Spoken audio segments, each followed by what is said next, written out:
everyone to our August 5th, 2025 City Council meeting. We just came back from a riveting workshop where we discussed short-term rentals and policies that the City Council would like moving forward. So if you missed that, take a look at the minutes when they come out, but interesting topic. So we will start our City Council meeting tonight, as we do every night, with the Pledge of Allegiance. So if you wouldn't mind standing and repeating.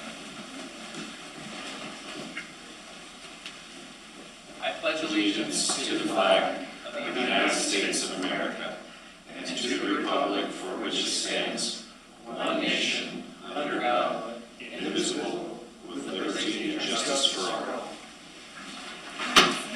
Thanks so much. Rory, will you see who is here and not here? Yes, Charlie's actually doing it tonight. Oh, Charlie. Yes. Welcome, Charlie. Councilmember Robinson? Here. Councilmember Mikolash? Here. Brown? Here. Billings?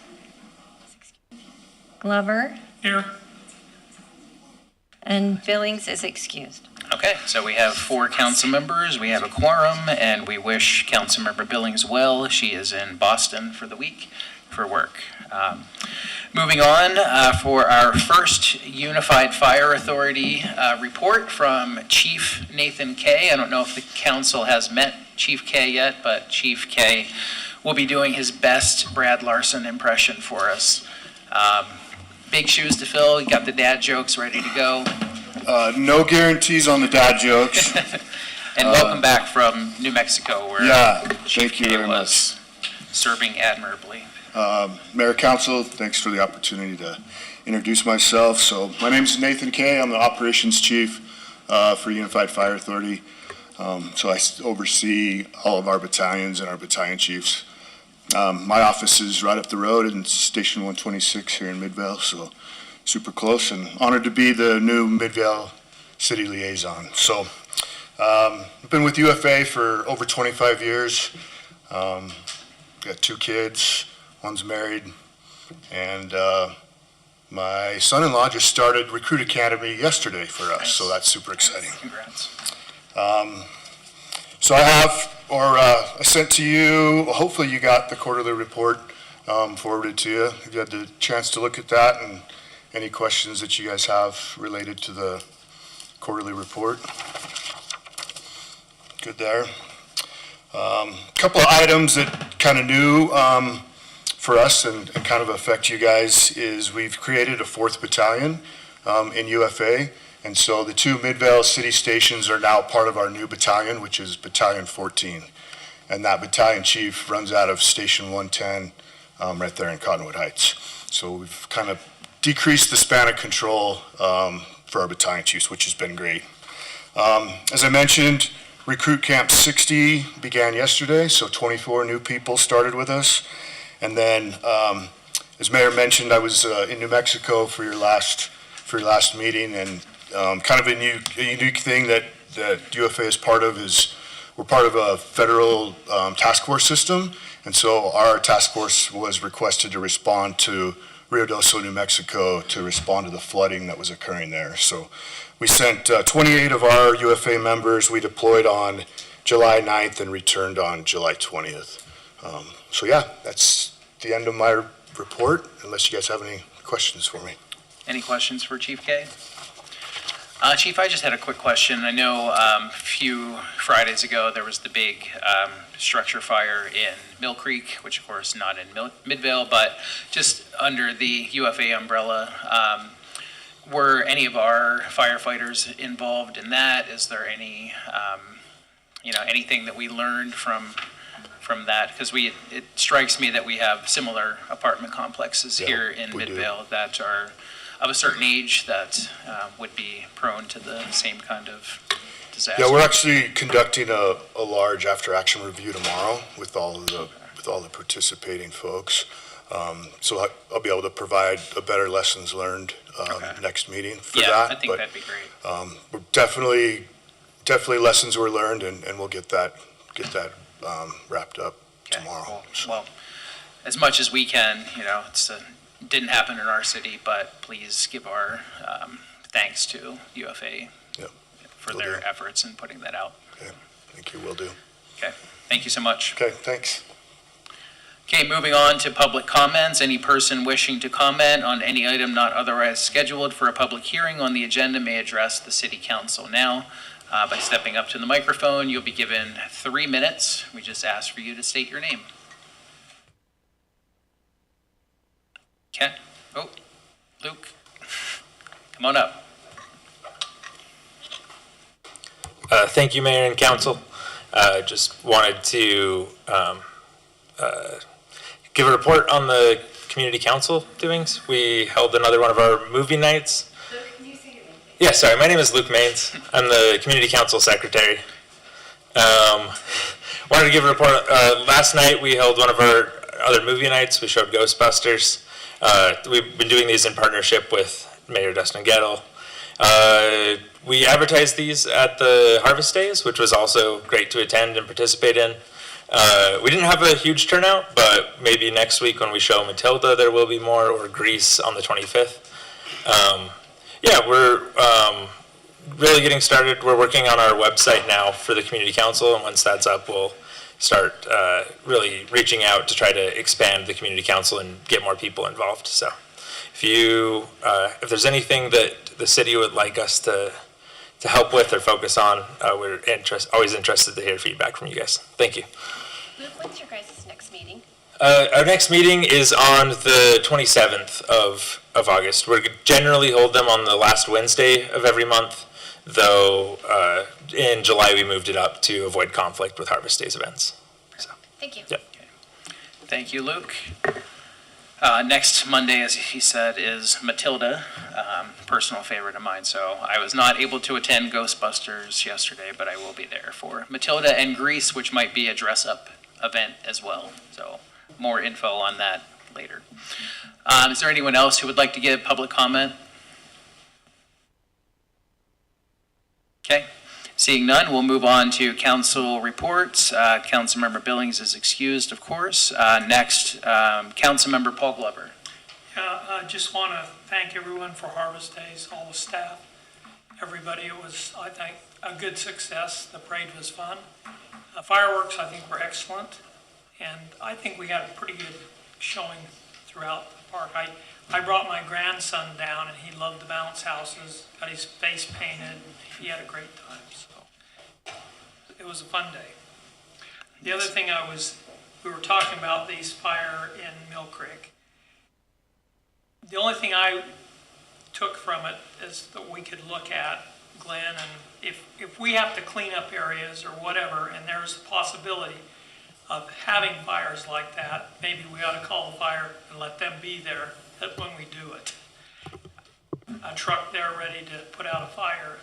Right, I'm pretty confident in our city-owned properties, but as this occurred, I did have thoughts that maybe it would get some of the other entities that don't maintain their properties within Midvale on board. UDOT, UTA, Salt Lake City has some areas.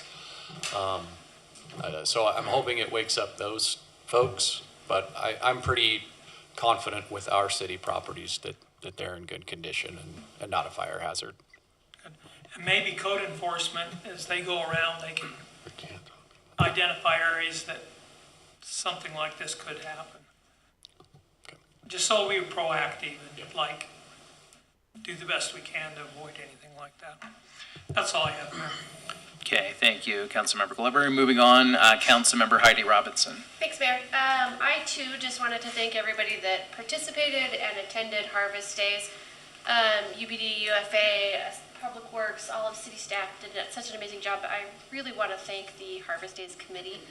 The thought and the effort and the fact that they are constantly growing and improving it's just, you can see it pay out on that day. So I really wanted to express my appreciation to all of them for all of the work they put into it. Thank you. Okay, thank you. Councilmember Bryant Brown. Yeah, I will also echo everything everyone said and add my own little 2 cents about it. I thought it was a great success. I was a little concerned on the attendance for the parade. It seemed down. Otherwise, everything else this year seemed pretty good. I think that was probably one of our most attended Hall of Honors that we've had in a long time. And Suzanne Walker, definitely deserving. If you made it out to that, she's pretty much been volunteering in Midvale since, the 1900s or something. I don't know. The way they made that explain, the hours that they detailed it. And I'm really proud of her. She's very deserving for that award. And, you know, I was thinking about this on Saturday. By the time the fireworks hit, I was so tired I could barely move. And I really feel like I have the easiest job for the city. City staff and the committee just tell me where to go, and I like do that.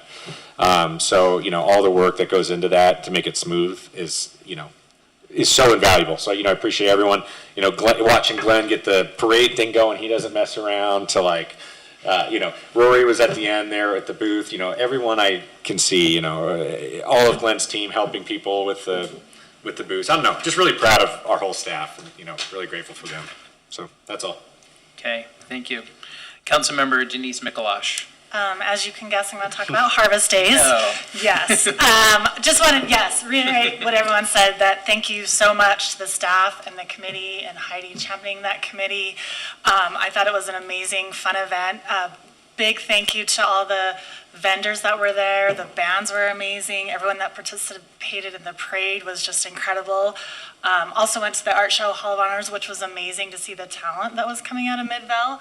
So I would love to see how we can get more people there, because I thought that was very, very impressive. And wanted to say thank you for asking me to call bingo, because I had so much fun. But the biggest thank you goes to the community residents for coming out. Like, we couldn't do it if they didn't show up. So hope more come out next year, and we can just keep growing it. So thank you. Okay, thank you, Councilmember Mikalash. For my report, I'm also going to talk about Harvest Days. I hated it, every moment of it. No, I'm joking. Great time. By the end of Saturday, I was up to 28,500 steps, so that's like a day at Disney as far as I'm concerned. But very fun from beginning to end. The whole week, the block parties were exceptional this year.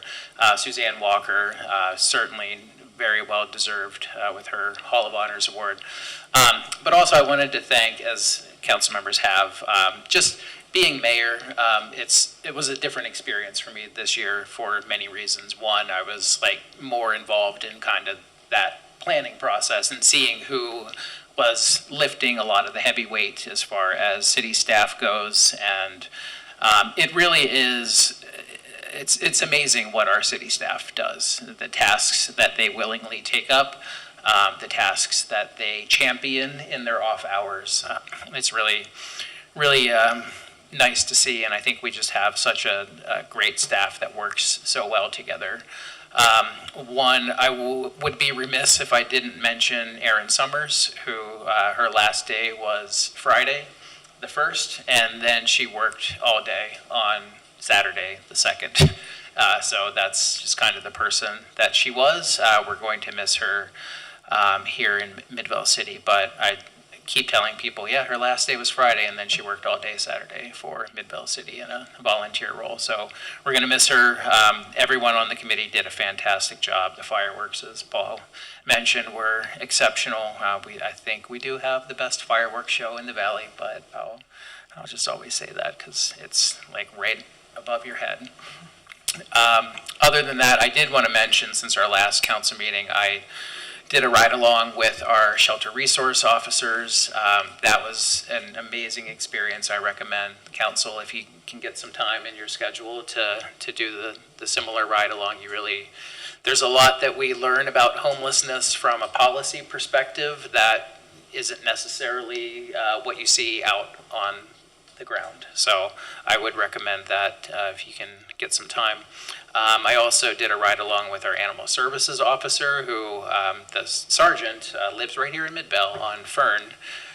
So she took me around, and it was interesting to see what they do as well. We have a lot of very dedicated first responders, and yes, I do consider animal control a first responder. That's a little issue of contention with the state legislature, but they are the first to respond to many scenes that involve public safety. So if you get a chance to thank an animal control officer or go on a ride along with them, it's a very interesting thing to do as well.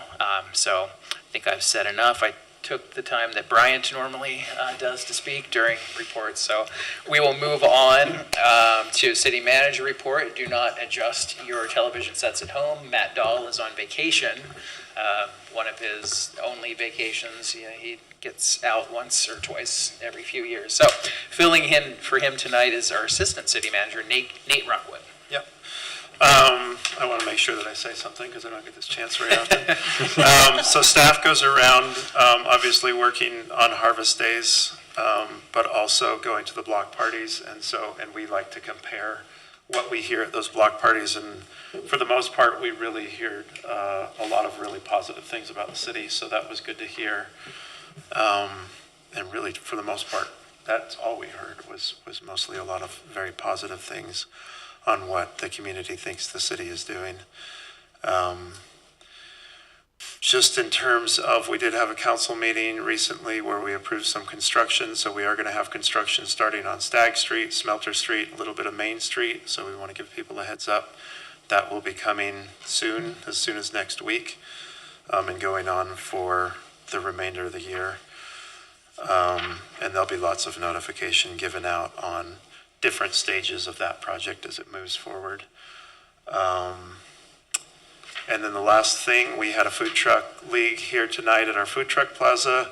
I believe we have 2 more of those for the summer, the next 2 Tuesdays. So just encourage people to come out for the last 2 food truck nights. That's all I have. Okay.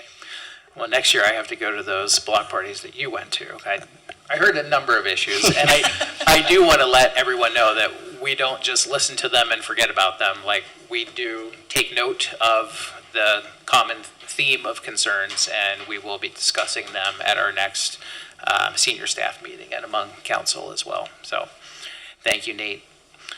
Moving on to the consent agenda, we have one item tonight, and that is to consider the minutes of July 15, 2025 and July 22nd, 2025. Is there a motion to approve the consent agenda? Mayor, I motion we approve the consent agenda. Second. Okay, we have a motion and a second. Charlie, will you call the roll? Councilmember Billings is excused. Councilmember Glover, Aye. Robinson, Aye. Brown, Yes. Micklash. Yes. Okay, that passes unanimously. Moving on, we have one discussion item tonight, and that is a discussion on the disc golf course in the Midvale City Park. Glenn Kennedy, Public Works Director. Thank you. Good evening, Mayor, Council. Okay, as the mayor mentioned, we're going to have a little discussion on the disc golf course at the main park. In 2021, Midvale partnered with Grip 6 to install a 9-hole disc golf course in the park. Grip 6 provided most everything. The city provided a little bit of labor and some concrete. So all of the things out there were donated for the most part. It's been very successful, brings in a lot of folks, and it's a valued recreational resource at the park.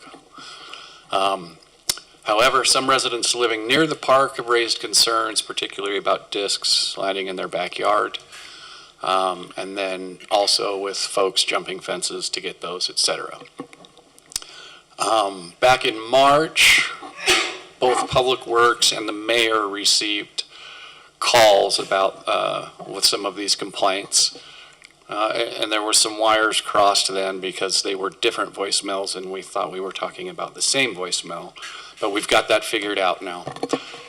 The efforts of staff up to this point have satisfied all of the residents with the exception of one. And that resident's complaint is in regard to hole number 8. So we're going to go through hole number 8 this evening. So this slide was originally in the presentation from Grip 6. So this is what was proposed to council and approved by council back in November. Do I have a pointer? Which button's the pointer? There we go. Sorry, folks, I should have brought my laptop so I could use the pointer up here. Hole 2, back in March, these neighbors Whoa. Back. These neighbors complained, and the remedy was to move the launch box out here, which does congest the course a little bit, but now the throwing area is around this way. Since we have done that, the residents seem to be happy. Hole number 8, gosh dang it, to the far east, this was the original proposal and how it was first installed. Shortly after, we had some issues with the resident, I believe here, and we moved the hole over this way. So that's where it currently sits. I will get to some other slides that kind of show the property of the gentleman that is concerned right now, but he is right here. And for context, the neighbor to the south of him has removed all of these trees. So there was a barrier there at one time, but it's a little bit more open now.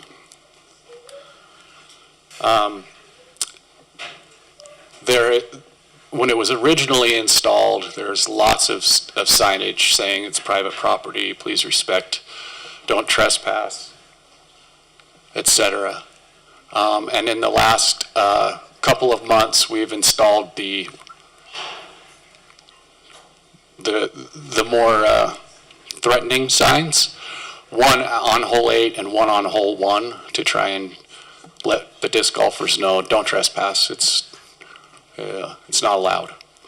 The bottom right picture is actually the residence fence that lines up against the park, so you can kind of get an idea of what that property looks like.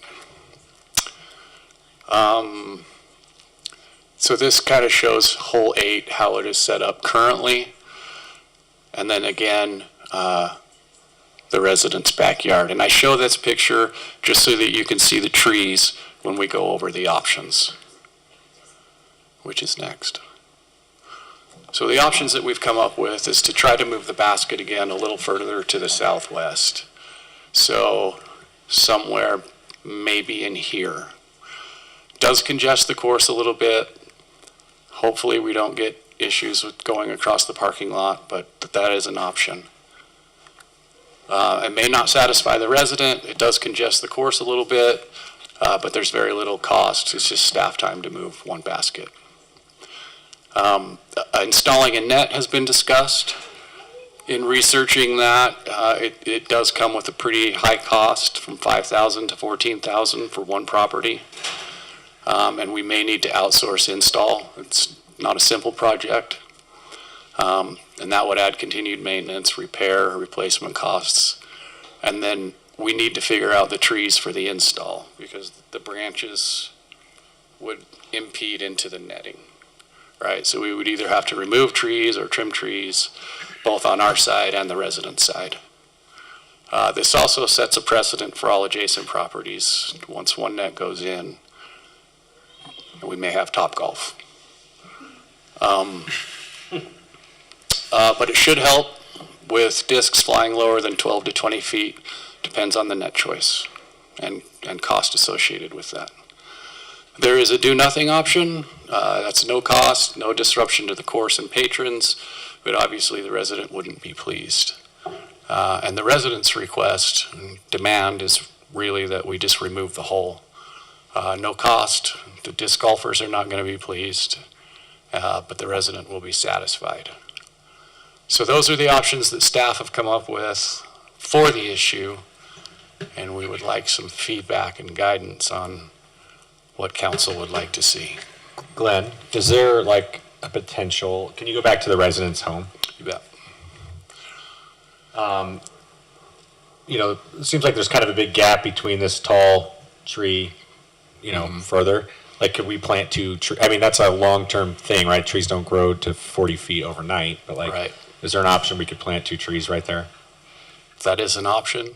There would be some cost. I don't know if that would satisfy the resident, but yes, that's an option we could explore.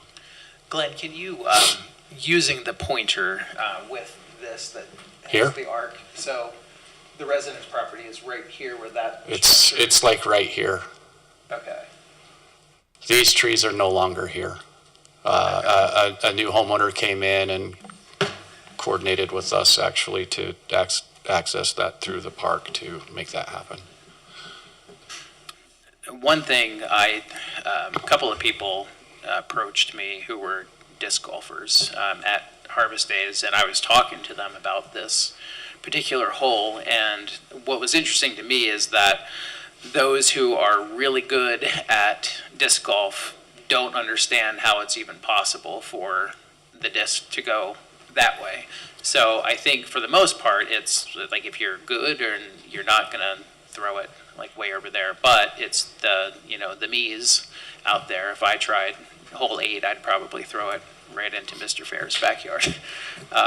So I did find that interesting. It seems to be, if you're an amateur, that might be where Right. your disc might go.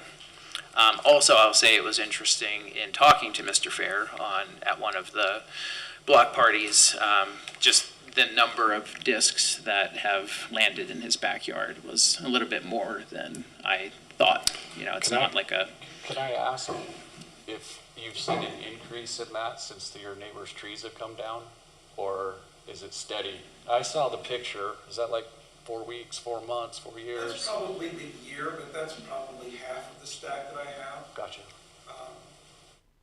Yeah. Sorry.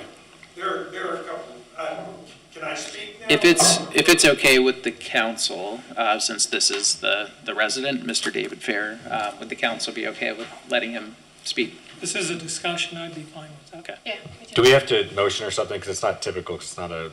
If there's no objections, we can just Go. go forward. No objections, okay. Don't sit down. Come up here. I'll come up. Hi, my name's Dave Fair. I live at 7552 South Jefferson Street, and that's my backyard right there. I actually have sat here for the last couple of days knowing that I was coming here, and I realized that there's probably one thing that's changed. You guys asked how long that has been. I have definitely had more disc in my backyard this year. I think that's a testament to how many people are using the disc golf course this year. It has definitely picked up.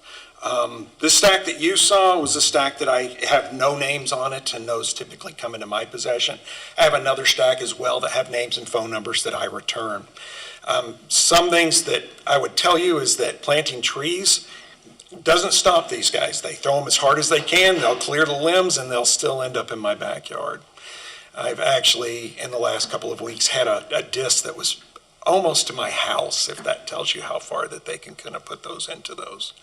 But I kind of agree with all of kind of what's going on. I went over and looked at it before I came over tonight. I think maybe there is one other option that maybe has not been covered, and that is to take the launch point and move the launch point closer to some of the backyards and make it so that they're throwing further out away from the houses and towards the basket, maybe even shortening up the distance right there a little bit.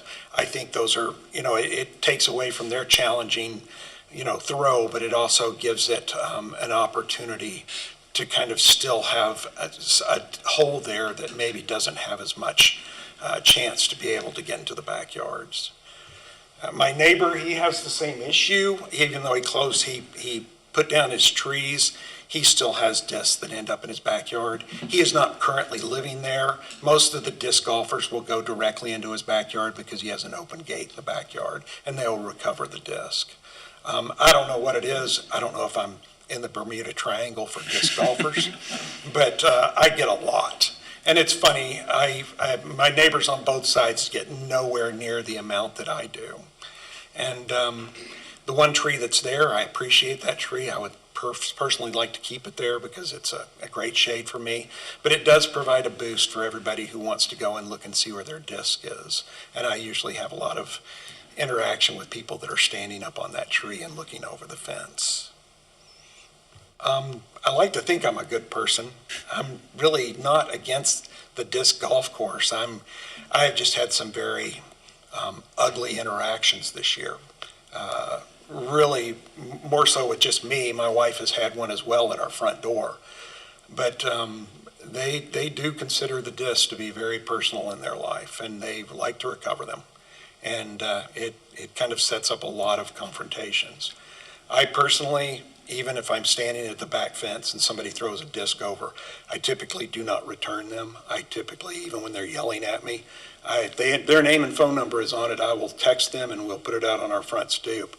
But I just have found that it doesn't reward the system to let them come up and make demands upon me from over the fence. I would say it would be equivalent to somebody throwing a disc right in here in the middle of this meeting and walking into the back room and raising their hand and going, "Hey, little help, can you get my disc for me?" And it is a little confusing with that. I'm happy to answer any questions. I don't know if you would have any at this point in time. Does council have any questions for Mr. Fair? As far as moving where you start, do we finish at the same place, or do you actually change the whole?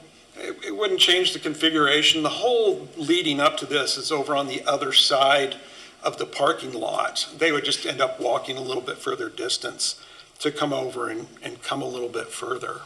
I don't know. For clarification, are you talking moving the launch somewhere further this way? Yes, over towards the So then they fence. flow, and then we could possibly move the basket here as well. Yeah. So the angle would be steeper for Yeah, them. that's what I was thinking, is not just move one, but you might be able to move two and make it even better. I do.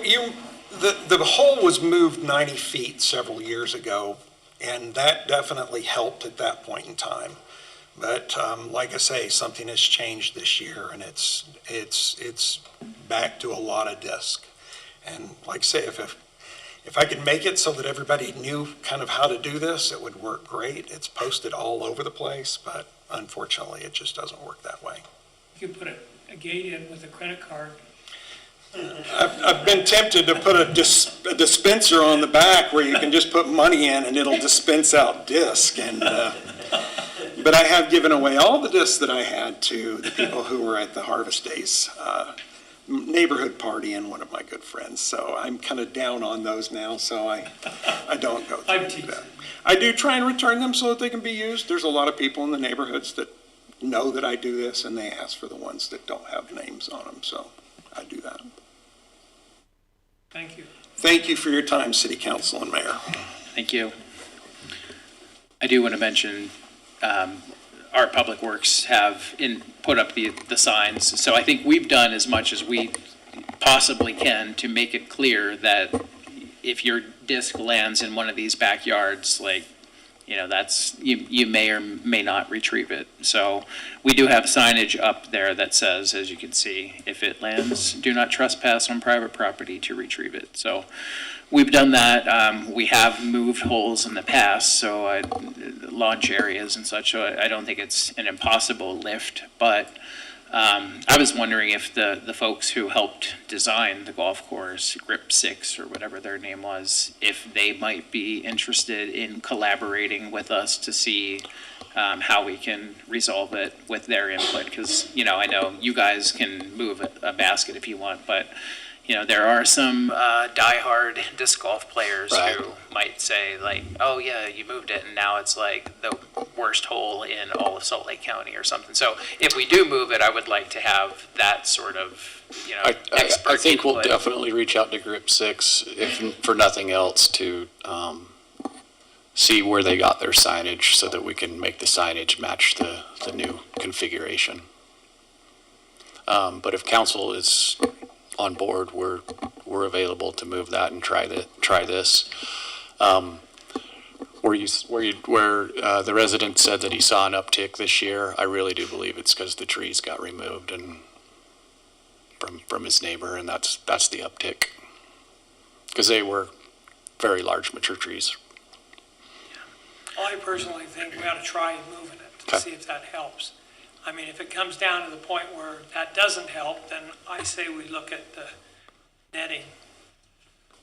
Okay. I would like to start with trees or something. Right? Again, those take time in the gap, but like a net, and then everyone's going to want one that's close. And then you're going to have to always repair them, and in like a climate like Utah, like between the winters, that is not a solution we want to go with. It would be a capital project. Yeah. Yeah. So we could put a natural barrier up. I always think we need more trees anyway, so like, I don't. try to move them, and then if possible, look at the trees. And if the trees don't work, I'm not sure I'm invested in the nets. That sounds like a huge project that we might get way ahead of ourselves on. So if it comes down to that, I think we need to look at either completely refiguring it or removing that hole would be my, as much as I don't want to do that. So, I do worry the netting, one, the cost to install, the cost to maintain it, because there will be holes put in it, all of that. But it would also just be a huge expanse of the park to be effective. Like, yeah, you could put up a net Right. in this one area, but then, then other neighbors have the problem. Plus, I don't think it looks visually appealing to have, a bunch of nets all through your trees in your city park. Or you'd have to remove trees. Yeah, And that's and that's even the opposite direction. worse idea for the city park. I think moving it, see, hopefully that, it can't be any worse, right? So, see if that, yeah. Right. So I think we have direction. We'll move the launch pad, Okay. move the basket, and go from there. Okay. Sounds good, thank you. Sounds you. fair, right? But that was not good. No? Okay, I tried. That was not good. I tried. Council, it occurs to me that we may have some folks who thought this meeting began at 7 o'clock. So I don't know if there's anyone here who is wishing to give public comment on any item. Not here yet? She Okay. can do it at the RDA. Yeah, I was going to say, we do have an RDA meeting after the council meeting where there will be another public comment section. So we can skip to that when we get to that point, can come back in for public comment. Okay. Because I know the folks who were here with the bike, they wanted to speak, and she thought it started at 7. So we will be. You'll see them again on the 19th. Yes. We will be clearer. I was hoping to get them before they left because I was hoping to get them to speak. But anyway, let's move on. We do have a closed session tonight, so we will have to clear out the room for a few minutes and come back in. Okay. So just so the city council knows, we have a closed session strategy session to discuss the purchase, exchange, or lease of real property. So if there's a motion